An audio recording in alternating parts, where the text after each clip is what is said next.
All right, here we go again. I still don't want to do this even a little bit.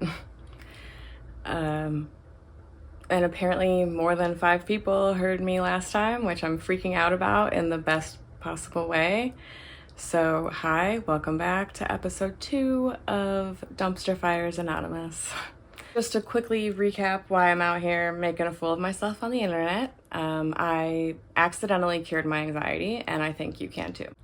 So I just want to be perfectly clear about something before we get into any of the specifics.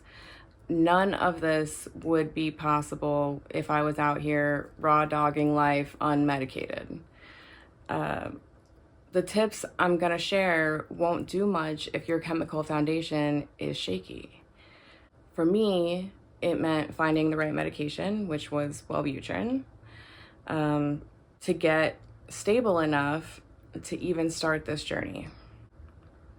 Before that stability, my anxiety and depression made it it made it impossible to function. I was 18 or 19, calling my mom, bawling, crying because I couldn't even get myself to take a shower. It just was too overwhelming. Like every little task that you're supposed to do every day that most people do without thinking, it just felt like a mountain. And I was always an inside girl, so I'm not exactly like practiced at mountain climbing. In any case, so everyone was worried about me, understandably, but I would ignore phone calls and knocks at my door because I just couldn't handle literally anything. Looking back now, it was sort of cruel. But at the time, I was just doing the best I could. I was just trying to keep my head above water.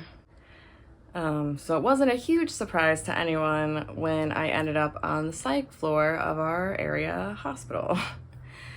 But when I did find the right meds, it didn't mean that life suddenly got easy. It just meant that I could handle the very basics of being a person. I could hold a job, I could answer the phone, I could take a shower without completely breaking down or having to call my mom for moral support. I still had panic attacks, I still had rough days, I still cried at work a lot, but I wasn't incapacitated by it all anymore. In my first video, I mentioned getting off narcotic anxiety meds. But the stable foundation that I'm talking about here is really about non-narcotic meds like SSRIs or, like I said in my case, Wellbutrin. That's what gave me the baseline I needed just to even, like I said, function and be a person. Just a little breathing room can completely change how you see your life and everyone in it, including yourself.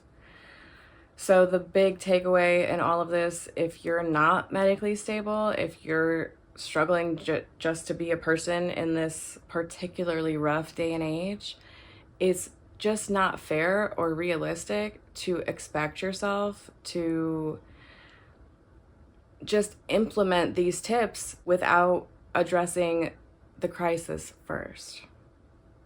And I have more to say about realistic expectations down the road, but just know it's okay if you need to take the time to get that solid biochemical foundation first. And not to be too real, but finding the right meds can be a whole ass process. For me personally, it took several rounds of trial and error, titrating up, wait to see what happens, feel like a robot or have a weird side effect, and then, titrate down so you could try something new, and then you feel terrible in those weeks in between. And it's like over the course of a couple years is what it took me, honestly. I'm going to be realistic. That is what it was. But I found what worked. It can be frustrating, and it's totally normal if the first thing you try isn't the magic fix. Like I said, I tried, I don't know, maybe 5 or 6 things, honestly. Maybe you'll get lucky, but for a lot of us, it's a journey. And it's not only okay, it's absolutely worth the trouble to find what works for your body.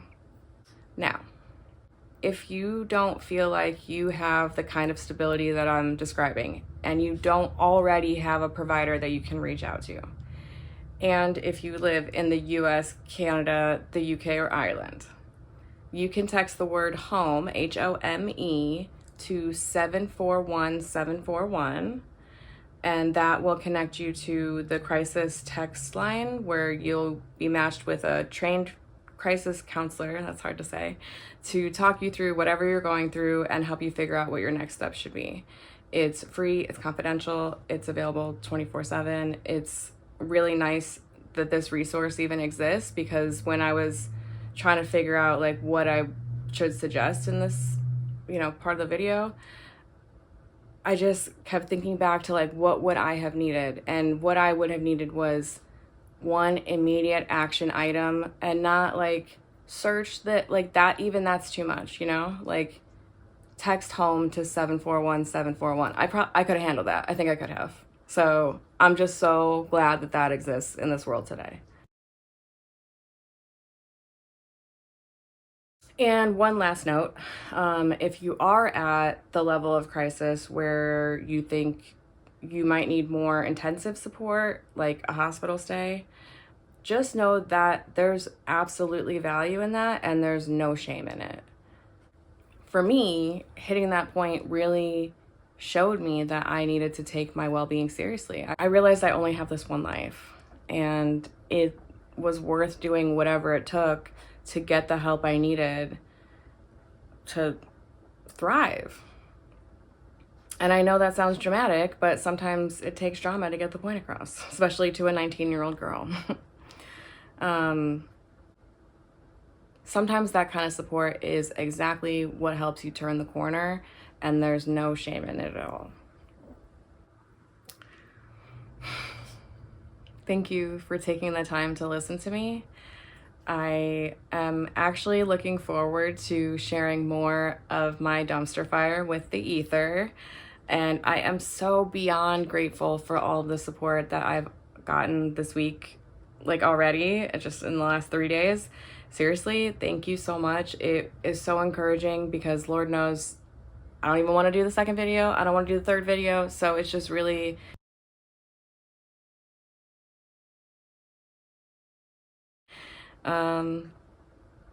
yeah. Okay, thanks. Bye.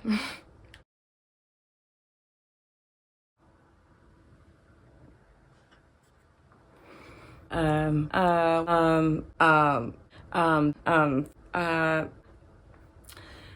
um, I can't, I feel like this is right. Stop. Okay.